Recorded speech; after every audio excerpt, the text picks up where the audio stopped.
So hello guys, welcome back again to my YouTube channel. In today's video, we are going to talk about the updates in Shopify's new edition. So guys, Shopify has recently launched a new edition in which they've introduced a lot of updates. Shopify has also introduced several new free themes like Horizon, Vessel, and Savor.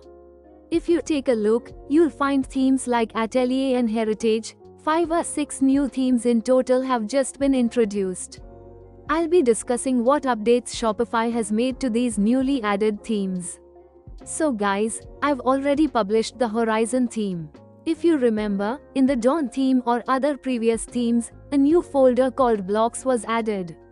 If I show you, when you go to the edit code section of the Dawn theme, you'll see a folder named Blocks which was added during the last update. But at that time, this folder was empty. There were no blocks added inside it. I already created a video on how to use the blocks folder, which is available on my channel. But in the new themes like Horizon, Vessel, and others, Shopify has fully utilized this blocks folder. So we'll take a look at how Shopify has used this blocks folder in detail. In my earlier video, I explained just the basics of using the blocks folder. But in the Horizon theme and other new themes, Shopify has used it very effectively, showing how multiple blocks can be added to create a section. We'll explore this in this video. Additionally, we'll also talk about the visible_if property, which I already have a video on, but Shopify has now included this property in their new themes as well. So we'll look into how they have used it. Let's move ahead. First, let me open the customizer for the Horizon theme. I've already opened the customizer for the Dawn theme. In the Dawn theme, if you check the featured collection section, there's simply an option to select a collection and then a few basic settings like the number of columns, section title, etc. Just a typical section setup. But in the Horizon theme, if you look at the featured collection section, it has a lot more going on. Along with the selected collection, there's a header showing the collection name, a View All button, and a product card layout that displays product cards. And all of this has been created using blocks. So we'll talk about how they have used blocks to build this setup. You'll see they first created a header. Inside this header block, there's another block for the collection title and another for the View button. After that comes the main content, which includes the product cards. If needed, a footer can also be added using another block. So as I mentioned earlier, this layout consists of a header, main content, the product cards, and an optional footer, all built using nested blocks.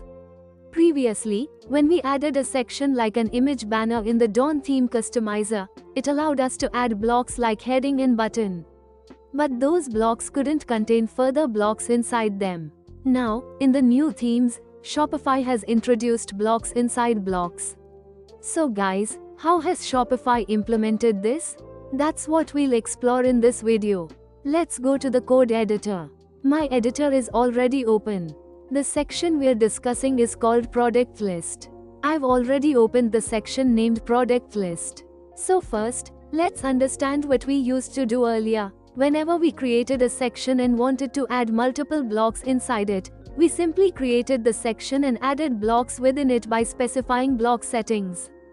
Just like in the customizer, if we added a section, say a slideshow, we could add multiple slides, blocks, using the Add Block button. This is how it worked in the Dawn theme and similar themes. But now, we can create individual blocks and place them inside the blocks folder. These blocks can then be rendered inside any section. So Shopify has enabled this feature in their new themes. Let's see how this actually works. I've added the product list section, and inside this section, blocks like header, product card, and even groups within product blocks, like product title, price, etc. are being rendered.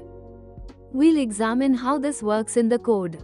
First, we open the product list section. If you look at the schema, you'll notice two things. Type, @theme, this tells Shopify to show all the blocks created inside the themes blocks folder in this section.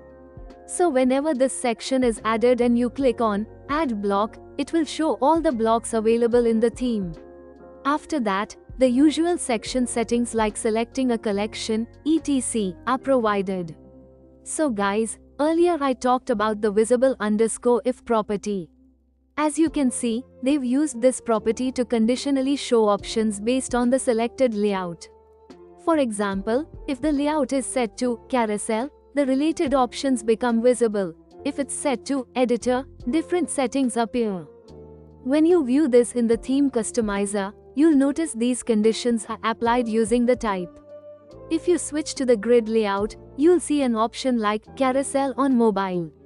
But once you select carousel or editor, unrelated options disappear, and only the settings relevant to the selected object are shown. This is how they've smartly implemented the visible_if property. Now, coming to the main topic related to the block folder, until now, they've just used normal settings, so let's look into the preset. A preset is basically the default content that appears when you add a section to the theme. When a section is added and a preset is defined for it, that preset automatically loads and shows the default blocks and content configured in it. In this case, they've defined a preset starting with a section named Product List Grid. Inside this preset, they've specified which collection will be used and what blocks will appear. The first block they've added is the header. If you hover over the name in the preset, you'll see it says header.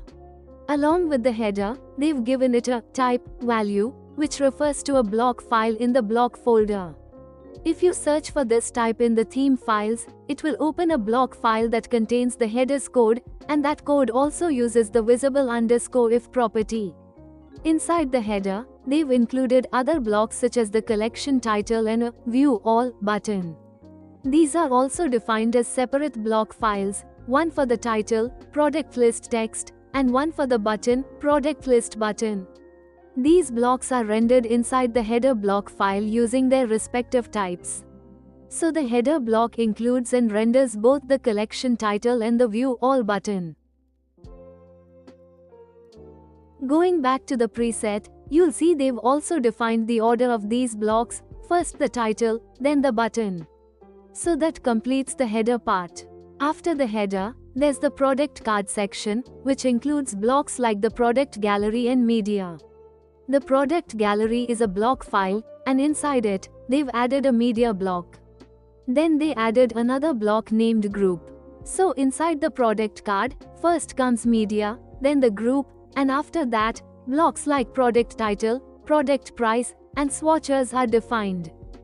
They've also specified the order in which these blocks should appear. All this structure helps ensure that the theme editor remains clean and easy to use. Only the relevant fields or settings are shown based on the conditions defined using visible_if, and everything else stays hidden. This helps users easily understand what's part of the header, what's part of the main content, and if needed, you can even add footer content. So guys, that's all for today's video. If you liked the video, don't forget to like, comment, share, and subscribe to the channel. Goodbye.